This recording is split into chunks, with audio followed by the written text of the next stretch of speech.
Sony acabou de lançar a câmera que ela devia ter lançado há anos. Aquela câmera que fica entre a FX3 e a FX6. Tem RAW interno, sensor novo, ISO triplo, um EVF destacável. Então vem comigo que eu separei tudo que você precisa saber sobre a nova FX5. Bom, a nova FX5 da Sony, ela entra entre a FX3 e a FX6, que são câmeras já da linha Cinema-Line. Eu montei aqui, a Sony acabou de anunciar, tinha alguns rumores já sobre tudo isso, mas a gente ainda não tinha nada confirmado, nada 100% falado pela Sony com informação concretizada, digamos. Então eu montei um cenário bem rápido aqui só para explicar tudo isso para vocês, já que agora nós temos informações oficiais e temos o lançamento oficial da câmera confirmado pela própria Sony. Então, como eu estava falando, ela fica bem posicionada entre a FX3 e a FX6, né? E diferente da FX3, que é um sensor lá derivado da 7S, FX5 é uma câmera que tem um sensor próprio. Ela não tem sensor derivado de nenhuma outra câmera, que inclusive faz ela ser uma câmera 100% focada em vídeo. Ela, a princípio, não foi divulgada que tenha a função de fotografia. Talvez,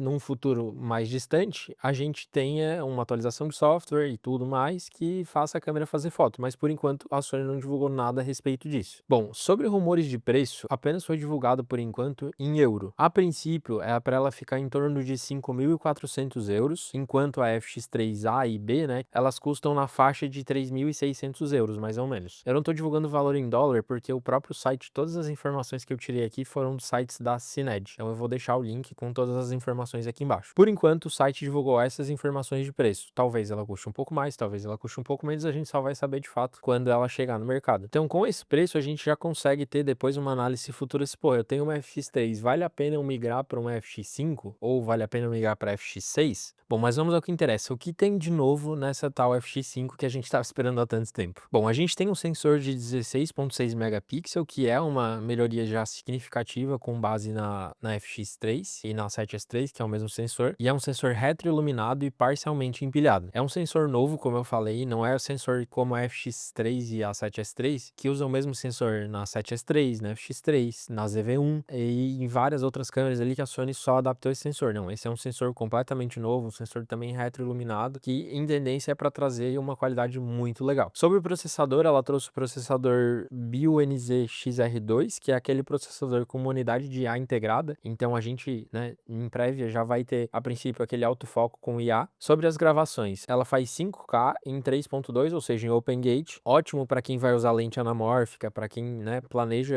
gravar conteúdos vertical e horizontal, que hoje é cada vez mais comuns. E também para quem vai usar a lente anamórfica por conta do Squeeze, que lá para frente eu vou mencionar mais uma coisa, mas também ela trouxe outra novidade para a linha Cinema-Line. Uma coisa que eu achei muito interessante é o triplo ISO base. Ela vai ter ISO base de 800, 4000 e 12.800, que já eram os ISOs bases da FX3, da 7S3. 800 e 12.800. Só que uma terceira ISO base em 4000 tu tem a possibilidade de gravar um vídeo talvez até sem precisar de filtro ND ou, né, com uma facilidade a mais. Por exemplo, a câmera que eu gravo vocês aqui, a Monicon ZR, ela tem duas ISO bases, que são 800 e 6400. Então a ISO base da FX5 e da FX3 são bem maiores do que essa. E mesmo assim, com a ISO de 6400, eu já sinto a necessidade de usar um ND. Então, por isso que às vezes o ND até não dá conta. Então, um ND no máximo e dependendo da localização ainda fica bem claro. Bom, a princípio também a gente vai ter o RAW interno, finalmente, depois de 10 anos atrasado, a Sony lançou uma câmera com RAW interno na linha de entrada. E ela vai ter 3 tipos de codec. A gente vai ter o codec LT, que é o codec que já existia na Sony Burano. Vai ter o codec C1, que é um novo codec. E um codec C2, que é um outro codec novo também, mas ele é um pouco mais comprimido que o C1. Como comparativo de tamanho de arquivo, a gente tem com base em 1 minuto, full frame, Open Gate em 24 fps. A princípio é para ter cerca de 23.34 GB, tá? Em 1 minuto de vídeo. Que eu acredito que não tá nada fora do padrão, tá? Isso gravando em C1, que é o codec um pouco menos comprimido. Para vocês terem ideia, o Red Hall que faz a ZR é bem maior do que isso. Inclusive é um dos motivos da gente acabar não usando. Eu gostaria muito de gravar uns vídeos em Red Raw aqui pro YouTube, mas cara, é praticamente impossível por conta do tamanho do arquivo. Bom, e o que não vem pronto para esse lançamento que ainda não foi divulgado junto com a câmera? O firmware, ele é uma versão de pré-lançamento, ou seja, ele não é a versão final que vai sair quando o consumidor comprar a câmera, que só vai chegar ao público em geral, a princípio, lá por agosto de 2027, ou seja, a gente vai ter um período considerável aí até a câmera chegar no mercado. Alguns recursos também não vão estar disponíveis já no lançamento da câmera, como o Full Frame 3.2 Open Gate em XOCN 120 fps, o Full Frame Open Gate em chave C 4K em 60 fps, o Full Frame 16:9 e 17:9 em OXCN, aliás, em XOCN 120 fps. O modo crop não vai estar disponível também em 240 fps e o slow motion em 5K 120 fps, a princípio também não. O 4K 240 fps a princípio só vai chegar com o firmware V2, que vai ser de fato o firmware de lançamento da câmera. Ou seja, quem comprar esse equipamento vai, digamos que, adquirir um equipamento de certa forma capado, que só vai estar disponível, né, a sua usabilidade total lá depois do lançamento. Bom, agora vamos à parte de design, ergonomia e o menu. A primeira, acho que grande mudança no menu é que o menu agora da Sony FX5 vai ser no estilo da Sony Burano, ou seja, é um menu bem mais completo, que é o menu que tem na Burano, na Venice 2, que vem da linha Alpha e acho que talvez vá requerer uma curva de aprendizado um pouco maior, mas por outro lado eu também acho interessante, se tu trabalha com produção, tu já vai se habituar o dia que tu pegar uma Burano, uma Venice, uma câmera mais top para conseguir utilizar essas câmeras também. Ela vai ter um modo de multifunção por dial, que é o analógico, talvez acelere muito a navegação do menu, isso vai depender muito de quando lançar a câmera pra gente testar, porque por exemplo a ZR, eu tô comparando com a ZR que é a câmera que eu tenho aqui em mãos, e a câmera, apesar da gente usar a Sony na produtora, a ZR é a câmera que eu mais uso, porque é a câmera que fica comigo. E ela tem um dial também, só que esse dial no uso prático acaba ficando bem ruim, tá? Às vezes tu vai passar um negócio pra cima, ou tu vai clicar e tu acaba clicando errado e isso gera um certo desconforto ali, às vezes o cara fica meio puto até. A gente vai ter botões novos, botões de clip, de back, de home, de user, um grip um pouco maior pra, né, justamente ajudar na pegada, facilitar durante longas horas de uso. Aqui, amigos, finalmente temos uma tela LCD, que a princípio vai ser uma tela LCD nova, multi-ângulo de 4 eixos, que é essa tela articulada padrão, de 3 polegadas e meia. Com destaque que essa tela já vai vir com false color integrado. Antes tu conseguia usar o false color da Sony, só no aplicativo quando tu conectava na câmera, tu não conseguia usar nativamente no monitor da câmera, né? Ou, obviamente, no monitor externo. E agora, a princípio, a câmera vai ter false color direto do corpo da câmera, sem tu precisar de acessório externo. Bom, aí junto com isso, a câmera também trouxe vários outros pontos de fixação, acredito que também por conta do tamanho dela ter ficado um pouco maior, né? Pra gente não ter torção, não ter nenhum tipo de problema com relação a peso mal distribuído na câmera. Então, ela trouxe vários pontos de fixação de 1/4 polegada. Enfim, a câmera tem um corpo bem diferente, com bastante fixação, que já era algo legal que a gente achava na FX30, na FX3, que basicamente, se tu não quiser botar a gaiola na câmera, tu não precisa. Diferente aqui da ZR, que eu sou obrigado a botar a câmera para corrigir alguns problemas que ela já vem, como a pegada, como a fixação no tripé e dentre outras coisas. Tudo que eu vou citar aqui para vocês, eu peguei lá do site CineD, como eu falei, e o pessoal já teve a câmera em mãos para testar o review, tá? Então, o pessoal acabou reclamando que o nivelamento horizontal da câmera é pequeno demais, então às vezes tu não consegue ter uma noção se tá nivelado de fato ou não a câmera. O termo base look, que é o look base para te colocar o LUT na câmera, também fica meio confuso, ele poderia ser colocado como LUT de visualização, como já é agora, né? E o joystick, então já sobre o que a gente falou, fica na parte de cima da câmera e ele acaba se tornando um pouco intuitivo e talvez até gere um certo desconforto de usar. E o botão de foco flexível pode congelar quando a gente encosta em outro botão ali, que talvez seja um problema se tu estiver gravando como eu tô aqui agora, me mexendo e o foco tá me seguindo. Bom, pela primeira vez em muito tempo, o EVF destacável, que é o visor da câmera, o viewfinder, né, tá voltando ao mercado. Isso já era comum lá atrás e de um tempo pra cá praticamente não se via. Eu acho legal, principalmente em casos com muita luz, com não quer montar o rig, ela vem com uma sapata superior que tu encaixa, que não é a sapata que digamos que seria a sapata normal de tu encaixar, né, ela tem um outro encaixe. E o EVF é um opcional que custa 750 euros, que é um preço bem salgado. O handle de áudio de 32 bits, porque ela não faz 32 bits interno a princípio, também é um opcional que custa 900 euros, é também salgado, mas a princípio ele corrigiu problemas que tinha no handle da FX30 e da FX3 lá atrás, que era problemas na pegada. Até a Small Rig na época lançava algumas alças que tu complementava a pegada desse handle com o handle original, justamente porque ele tinha uma pegada bem ruim. Outro ponto de atenção muito importante é que tu só tem a possibilidade de usar ou o EVF ou o top handle. Tu não consegue usar os dois acessórios ao mesmo tempo, porque eles vão acoplados praticamente no mesmo lugar, né?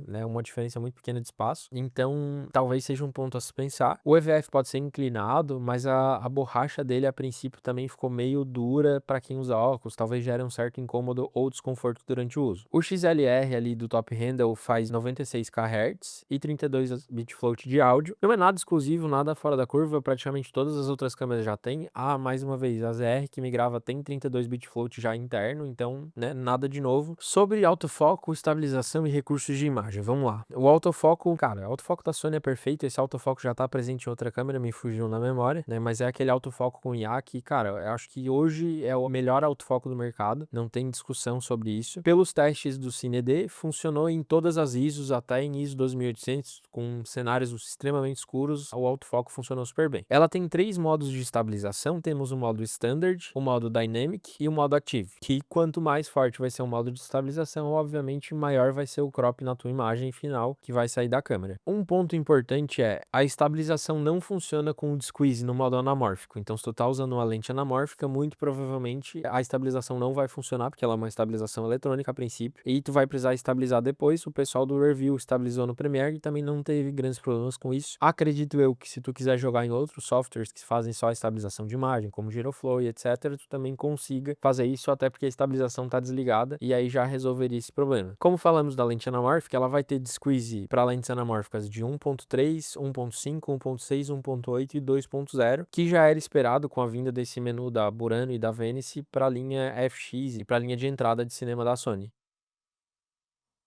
Bom, voltei, tive problema com a luz, acabou a bateria da luz. Eu tô usando uma luz portátil aqui pela praticidade, para conseguir trazer o review mais rápido para vocês. Continuando, outro ponto que foi muito importante foi que nos reviews as lentes anamórficas com autofoco não funcionaram muito bem, tá? Até porque não são muitas lentes anamórficas que tem autofoco no mercado, mas as testadas não tiveram um resultado tão satisfatório quanto as outras lentes. Bom, a gente também tem uma função de Noise Suppression, que é a mesma função que tem nas Burano e nas Venice, e a função de Dual Grain, que a função de Dual Grain reduz o ruído em áreas escuras, mas ela limita tanto o frame rate quanto a ISO quando tá ativada. Então, mas é legal, é uma função que interessante saber que tem, dependendo da situação, tu pode usar ou não, é válido. Uma curiosidade, cara, é que existe um serviço pago da Sony para travar o IBIS da tua câmera. Isso é uma ação permanente, tá? Isso não é reversível. Uma vez que tu trava, tu não consegue destravar de novo. Bom, vamos à bateria, cartões, fluxo de trabalho, arquivos em RAW. A bateria da FX5 é a mesma bateria da Sony A7R6, que é a bateria NP-SA100, tá? Não é mais a NP-FZ100, que é a bateria da A7 IV, da A7 V, da A7S3, da FX3, da FX30, enfim. Não é mais essa bateria, veio uma nova bateria, e as baterias Sony antigas não encaixam nenhuma das outras baterias, tá? Ela vem com um carregador duplo e a Sony recomenda o uso de cartão CF Express tipo A. Para gravar no formato X OCN, tu consegue usar um cartão SDV90, mas não tem a garantia que a câmera vai sustentar o bitrate necessário para esse cartão. Vamos lá, durante o review teve um ponto de atenção na produção, que o software de visualização do RAW da Sony ainda é bem limitado, ele está em versão beta, e o DaVinci Resolve se saiu de certa forma melhor nesse processo, tá? Direto pelo visualizador do DaVinci. Ou seja, quem edita no Premiere talvez precise converter esse arquivo primeiro para ProRes 444 ou para outro formato que funcione melhor no Premiere. Isso o próprio autor falou e eu também volto a reforçar. O próprio RAW da Nikon demorou a chegar no Premiere, tá? Isso é, acho que normal, eles demoram a lançar Adobe, né? Eles demoram a lançar as atualizações. E quando lançam a atualização, vem 10 bug novo e uma funcionalidade. Mas isso é comum, relativamente. Então não precisa se preocupar, provavelmente daqui a um tempo eles já vão lançar essa função, já vão resolver esse problema de visualização do RAW. Bom, vamos lá. Os pontos fortes que eu achei dessa câmera. O RAW interno, cara, isso indefinidamente precisava. Eu vi uma entrevista com o pessoal da Sony, que o pessoal falou que o OpenGate para eles não era uma prioridade, porque os usuários de Sony não queriam o OpenGate, sendo que todo mundo queria, todo mundo usava. Depois que todas as outras marcas lançaram, a Sony resolveu lançar, porque de fato ela viu que os usuários usam o OpenGate. Eu não uso o OpenGate na ZR porque não existe, mas eu já senti falta disso. Para mim, esse é um dos principais defeitos da ZR, e a gente já tem esse problema corrigido na FX5. O OpenGate de verdade mesmo, 3x2 usando o sensor inteiro, cara, isso para mim na FX5 é a principal qualidade, é o que eu mais sinto falta aqui na ZR. Baixa luz de Sony a gente já sabe que é excelente, então essa câmera tem tudo para ser ainda melhor em baixa luz, principalmente agora com a tripla ISO base. O EVF eu achei um diferencial legal, eu acho que vai ser bem útil dependendo da tua aplicação, mas eu achei o preço talvez até um pouco salgado demais pelo que oferece. Coisas que eu achei ruim. Eu achei ruim que vários recursos só vão ficar disponíveis depois via firmware, né? Então tu vai ter que pegar a câmera, fazer um update, para daí sim tu conseguir usar algumas funcionalidades que já deveriam ser lançadas junto com a câmera. O software RAW da Sony ali, eu achei, né, como a gente comentou, talvez seja um ponto negativo se tu usa muito o Premiere. A possibilidade de usar ou o EVF ou o Handle, eu achei zoado, tá? Cara, eu acho que hoje qualquer câmera tem 32 bit float de áudio. Se tu pegar a Sony FX3 não tem, a S1 Mark II tem, a S1R2 tem, a Nikon ZR tem. Cara, então todas as câmeras que são concorrentes direta dela tem a função. E ela, ou tu vai ter que escolher entre usar um EVF ou um top handle para te poder gravar em 32 bits. Eu acho que isso é um ponto que é bem zoado, ainda mais levando em conta que, por exemplo, eu não vou comparar a FX5 com a ZR porque ela, acho que, na minha opinião, está acima da ZR pelo que ela oferece. Ela custa mais caro, mas ela está acima. Mas, por exemplo, tu pega uma S1 Mark II, ela custa $3.200, né? Enquanto a gente vai ver aí a FX5 chegar, eu acredito que por volta de $6.000. É metade do preço. E ela oferece mais. Fora que, a princípio, na S1 Mark II, na S1R2, na S1E2, tu consegue gravar os arquivos direto para um SSD. Tu não precisa comprar um CF Express.